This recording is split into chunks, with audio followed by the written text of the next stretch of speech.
In the stark, sprawling steppes of Mongolia near the Onon River, a boy named Temujin was born in 1162 into the Borjigin tribe. The harshness of these lands shaped him from the outset, for the steppes were no cradle for the weak. Temujin was the son of Yesuke, a chieftain of the Kiad, a noble lineage that granted him certain privileges, yet no guarantee of future greatness. The boy's life plunged into uncertainty in the 1170s, when his father was treacherously poisoned by Tatars, which left the family not only fatherless but destitute, casting a long shadow over his childhood. However, adversity became the anvil upon which Temujin's character was forged. By 1177, when he was captured and enslaved by the Taichiuts, a rival Mongol tribe, his fate seemed sealed to the life of ignominy.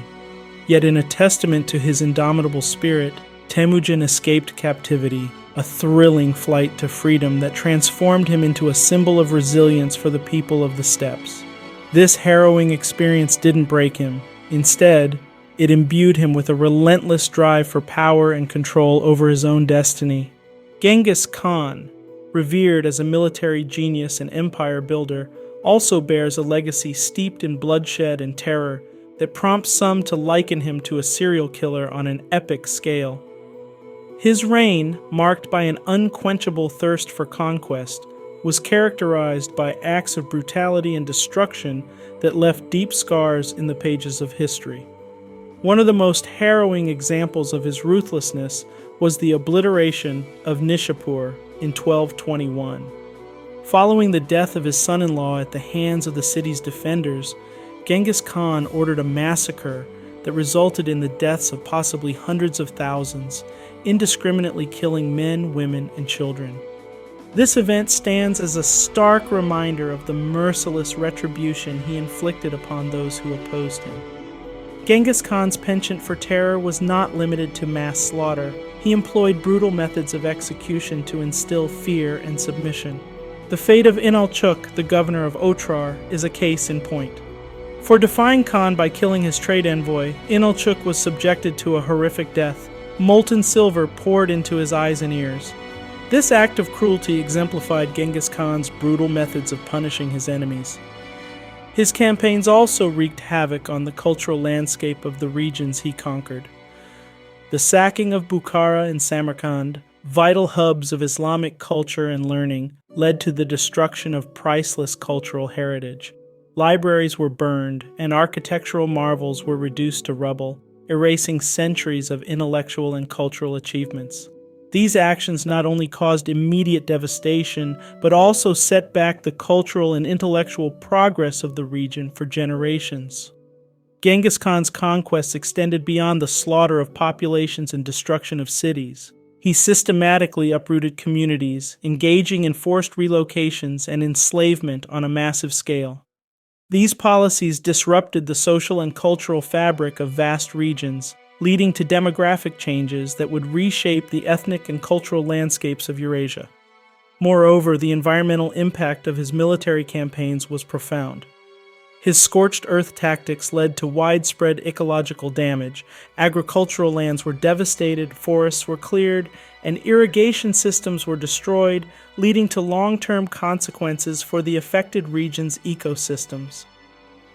In evaluating Genghis Khan's legacy, it is essential to consider these aspects of his rule. His military and administrative prowess, which enabled him to forge the largest contiguous empire in history, is undeniable. However, his campaigns were also characterized by a level of brutality and disregard for human life that raises profound ethical questions.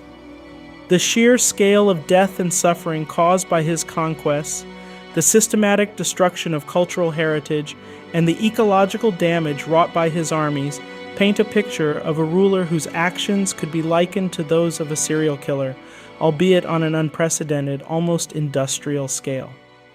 Genghis Khan's story, therefore, is not just one of triumph and empire building, but also of terror and devastation. His legacy is a complex tapestry that intertwines grand achievements with acts of inhumanity, challenging historians and observers to grapple with the multifaceted nature of his impact on the world. Now that we have reflected upon the life of Genghis Khan on a grander scale of his legacy as a potential serial killer, let's continue on the journey of Temujin to see how he gradually evolved into Genghis Khan. The 1180s were pivotal for Temujin. With a captivating blend of charisma and fearlessness, he began to attract a band of followers.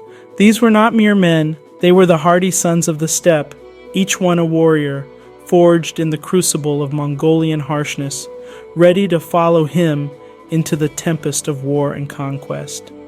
Temujin's magnetic leadership united this diverse following, a mixture of outcasts, nomads, and noble warriors disillusioned with the fractious tribal conflicts that had bloodied the Mongolian landscape. Temujin's life in these decades was a tapestry of loyalty and betrayal, of victories and defeats. Each event was a thread, weaving into the narrative of a man who was steadily emerging from the chaotic intertribal warfare as a leader of singular ambition and vision. With each passing year, Temujin's power base grew, his tactics refined, and his policy of incorporating defeated rivals into his ranks, rather than extinguishing them, exemplified a new way of Mongolian leadership, one that expanded influence not solely through terror, but through pragmatic unity. It is here we see the transformation from Temujin to Genghis Khan, not just in name, but in the very essence of leadership. This was no longer a young man fighting merely to survive. Here was a Khan in the making, one who would eventually command the windswept plains of Mongolia and beyond. His story is not merely a tale of conquest, but a narrative of transcending one's beginnings to redefine the possible. This, then, was the nascent stage of the Mongol Empire, a prelude to the symphony of conquest and the dawn of one of history's most formidable commanders. By the close of the 1180s, the stage was set for Temujin, soon to be Genghis Khan, to embark upon a campaign of conquest that would not only unite the Mongolian tribes, but would also reverberate through the annals of history, leaving an indelible mark upon the world. In the 1180s, the Mongolian steppe was a tapestry of warring tribes, each vying for supremacy. It was into this turbulent world that Temujin, with the audacity of youth and the vision of a seasoned leader, sought to etch his destiny. A strategic marital alliance came with his marriage to Borta, a union that extended his influence and secured him formidable allies. But matrimony was merely the first step in a grander scheme of unification that Temujin envisioned. As the 1190s unfurled, Temujin's name echoed across the steppes, not just as a warrior, but as a master strategist of alliances and betrayals. With each conflict, he outmaneuvered his rivals, weaving a network of loyalties and commanding an ever-growing force of Mongols united by a common cause. This was a game of chess, played not with pieces on a board, but with tribes across the vastness of the steppe.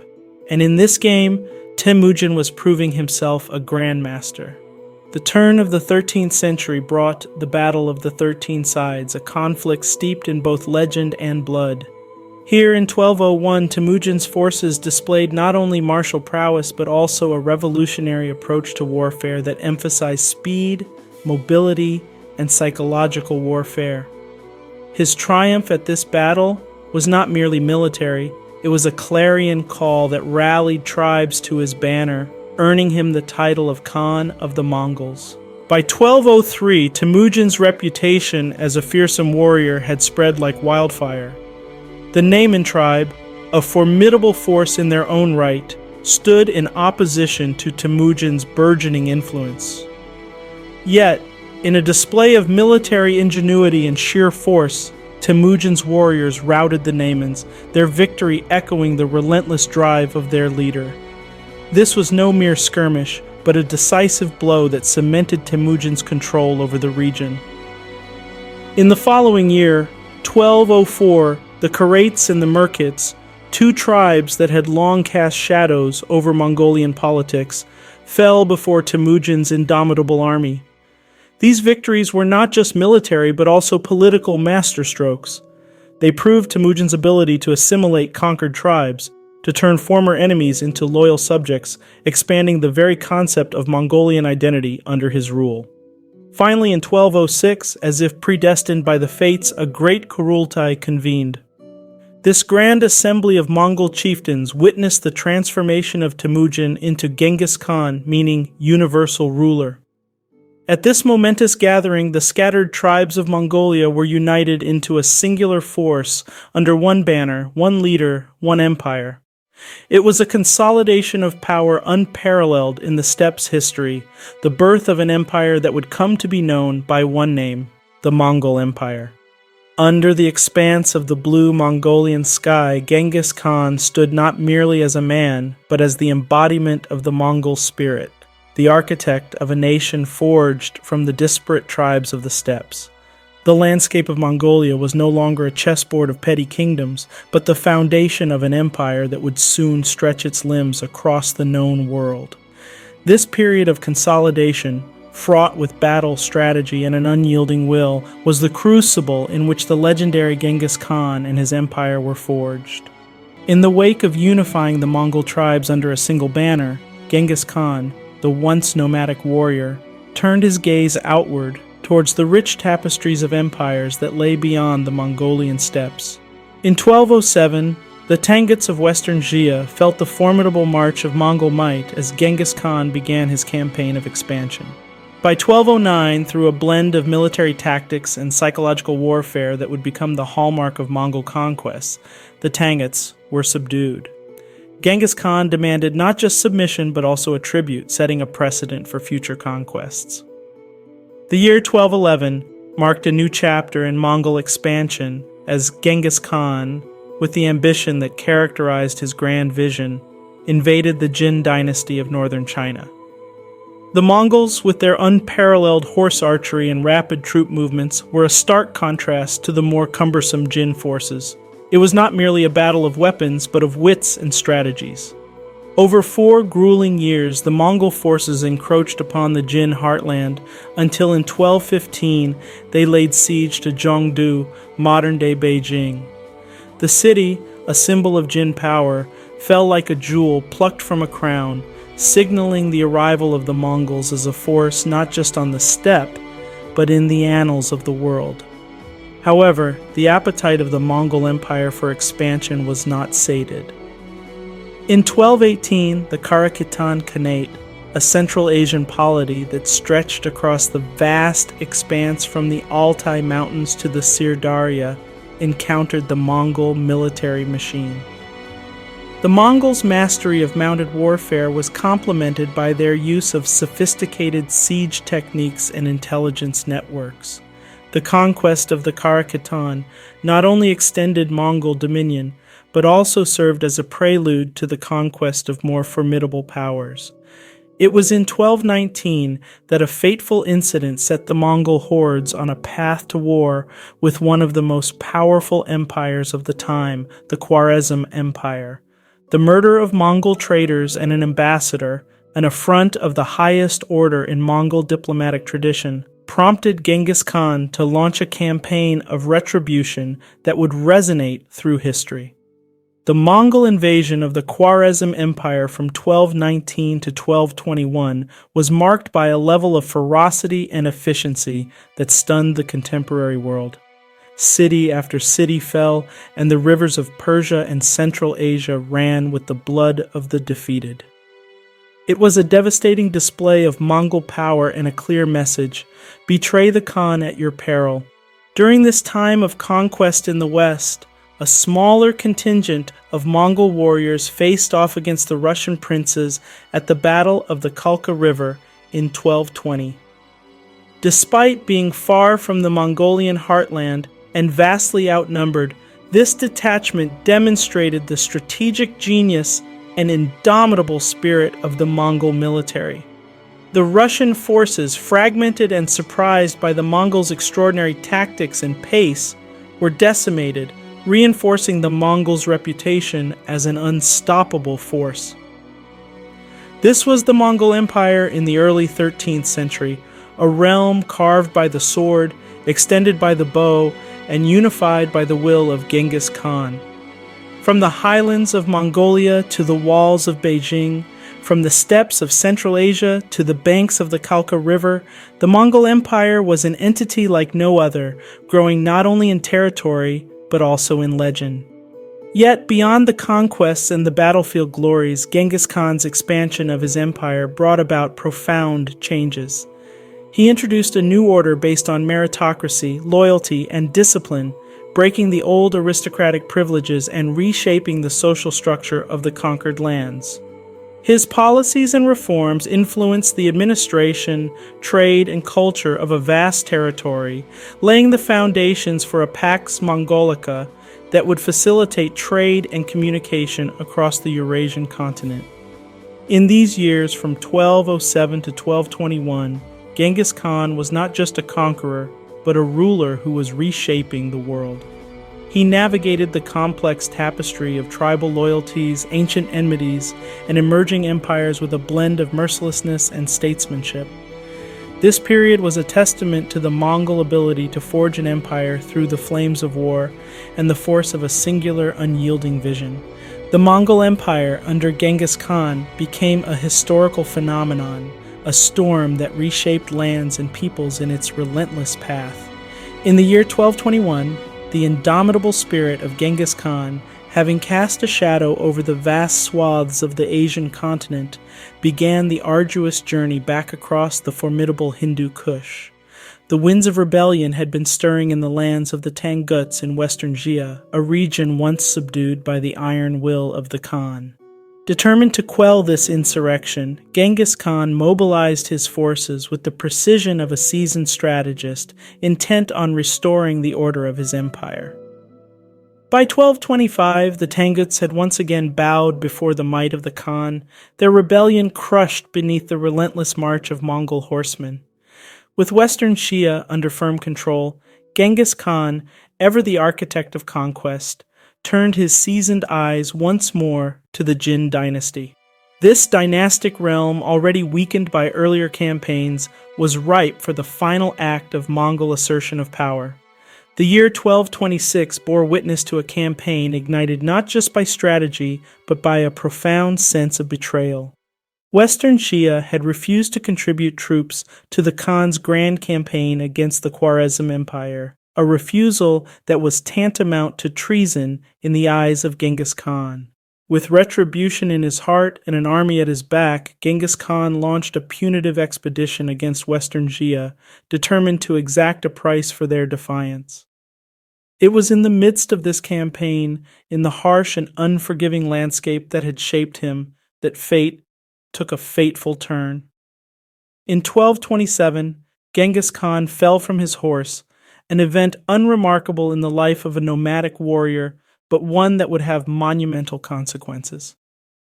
The injuries sustained in this fall would weave into the tapestry of ailments that the great Khan faced, shadowing his final days.